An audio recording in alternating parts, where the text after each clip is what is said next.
میرے کالج کے دور کا تھا پاپ سنگر ایلوس پریسلے. جب میں لاہور پڑھتا تھا تو وہ ہمارا آئیڈیل ہوتا تھا. وہ نشے کر کر کر ٹوائلٹ میں مر گیا. جس دن وہ مرا تھا کتنی لڑکیاں خودکشی کر گئی تھیں اس کے پیچھے, اور وہ تھکی ہوئی زندگی برباد کر گیا اپنے آپ کو, نشوں میں تباہ کر گیا اپنے آپ کو. کہ جب انسان اللہ سے ٹوٹتا ہے, مرد ہو یا عورت, لڑکا ہو یا لڑکی, پڑھا ہو ان پڑھ ہو, جب وہ اللہ سے ٹوٹتا ہے, جب اللہ کے نبی سے ٹوٹتا ہے, تو کٹی پتنگ کی کوئی منزل ہوتی ہے؟ جس گاڑی کے چلتے بریک فیل ہو جائیں اس کی کوئی منزل ہوتی ہے؟ پانی جب طوفان بن کے نکلتا ہے تو اس کی کوئی منزل ہوتی ہے؟ میرے رب کی قسم بچوں, اب میرا سرمایہ ہو, یہ سب میرا سرمایہ بیٹھا ہوا ہے, میرا نہیں ہے, میرے دیس کا سرمایہ بیٹھا ہوا ہے. جنید جمشید کے اللہ درجے بلند کرے.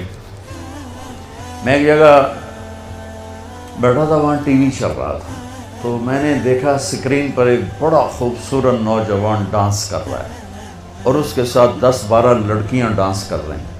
تو میرے جی میں آتا ہے کہ اسے کون ہدایت دے گا, اور یہ اتنا خوبصورت نوجوان ہے اور اس طرح مر گیا تو اس کا کیا حشر ہوگا. یہ مجھے اس پہ ترس آ رہا ہے اور دل میں خیال آ رہا ہے کہ اس کو تو ہدایت نہیں مل سکتی, کہ جائے گا کون اس کے پاس. 4 مہینے بعد میں کراچی میں ہوں, ایک نوجوان میرے پاس آتا ہے کہ ایک پاکستانی گلوکار آپ کو ملانا ہے. میں نے کہا ملا دو.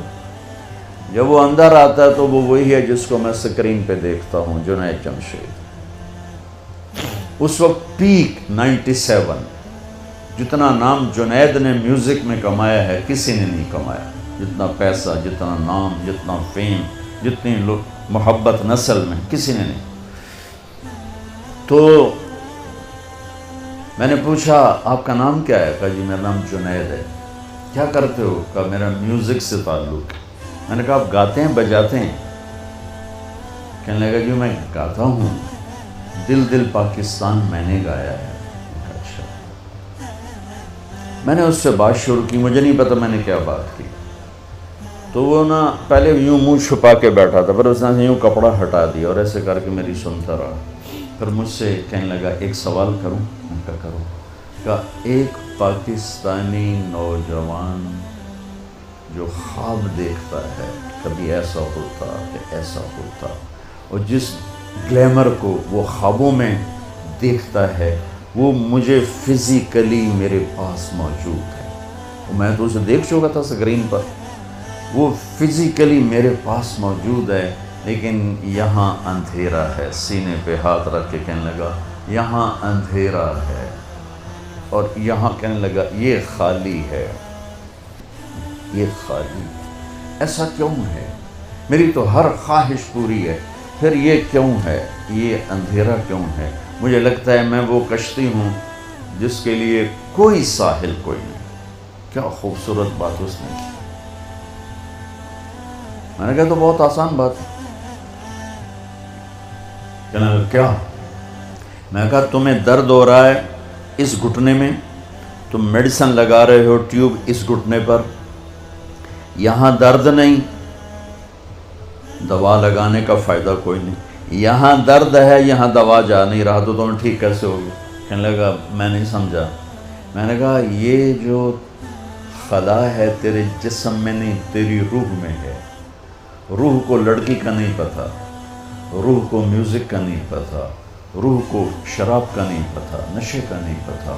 اسے صرف 2 کا پتہ ہے, ایک اللہ جس نے اسے بنایا, اور ایک اللہ کا نبی جس نے اسے اس کا صحیح طریقہ سمجھایا. ان 2 کے علاوہ کوئی غذا روح کی نہیں. مگر تم میں بھوک لگی ہو گا سکتے ہو کہ نہیں؟ پیاس لگی ہو گا سکتے ہو نہیں؟ نیند چڑھی ہوئی ہو گا سکتے ہو نہیں؟ کیونکہ جسم کی ڈیمانڈ تم پوری نہیں کر رہے ہو تو تم گا نہیں سکتے ہو.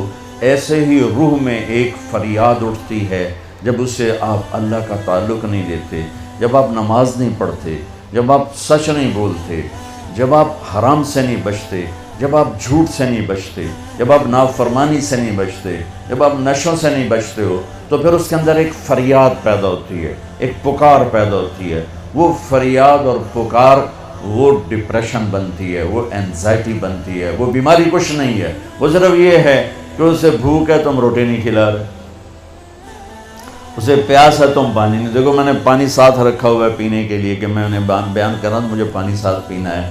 تو ایسے ہی روح میں ایک پکار اٹھتے مجھے اللہ چاہیے، مجھے کچھ نہیں چاہیے. وہی اللہ کی قسم جنت میں بھی جا کر جب اللہ سامنے آئے گا نا تو کسی کو نہ حوریں یاد رہیں گی نہ کھانے یاد رہیں گے. یا اللہ بس تجھے ہی دیکھتے رہیں اور کچھ نہیں چاہیے، تیرا دیدار ہو اور کچھ نہیں چاہیے. یہ ایسی چیز. ہم عصر کے قریب ہیں، آپ کی ابھی ظہر بھی نہیں ہوئی ہے. جو کائنات ہے جو قانون ہے، تو میں چاہتا ہوں کہ میری یہ نسل جنہیں میں دیکھ رہا ہوں یہ اپنے اللہ کو پہچان لیں، یہ اپنے نبی کو پہچان لیں کہ ایک علم وہ ہے کہ مجھے پیدا کس نے کیا، ایک علم وہ ہے کہ وہ ہے کون، ایک علم وہ ہے کہ وہ مجھ سے چاہتا کیا ہے، ایک علم وہ ہے کہ یہ زندگی کا کارواں کیا ہے، یہ موت کیا ہے، یہ مقصد زندگی کا علم ہے. یہ نہ سیکھا تو سب کچھ گیا. تمہارے جیسے بچے گئے کشتی کی سیر کو، ملا دیہاتی ایک نے کہا چاچا تینوں فزکس آندی ہو سکے پتر نہ ہی آج سنیا، کہا تیری ادھی زندگی برباد ہو گئی. دوسرے نے پوچھا چاچا تینوں کیمسٹری آندی ہے، کہ پتر میں تو نہ ہی آج سنیا، کہ چاچا تیری ادھی زندگی برباد ہو. تیسرے نے پوچھا چاچا زالوجی آندی ہے، کہ نہیں پتر پتہ نہیں کی بلا ہے، کہ چاچا تیری ادھی زندگی برباد ہو گئی.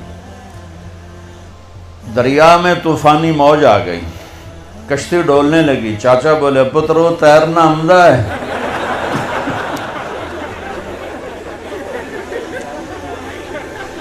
پترو تیرنا آمدہ ہے، کہ چاچا کوئی نہیں ہے، کہ میری ادھی گئی توڑی ساری گئی.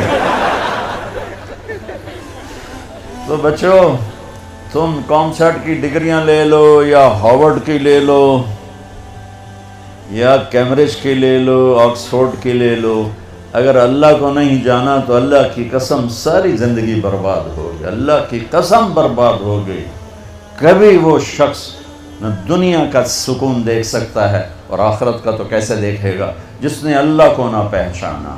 اس لیے ہمارے اندر ایک علم موجود ہے قرآن، جس علم کو چیلنج نہیں کیا جا سکا. آج تک میرے رب کا قرآن چیلنج کر رہا ہے، فاتو بصورت من مثلہ، لاؤ اس جیسی ایک سطر لکھ دو، ایک صورت لکھ دو، ایک لفظ دیکھ دو.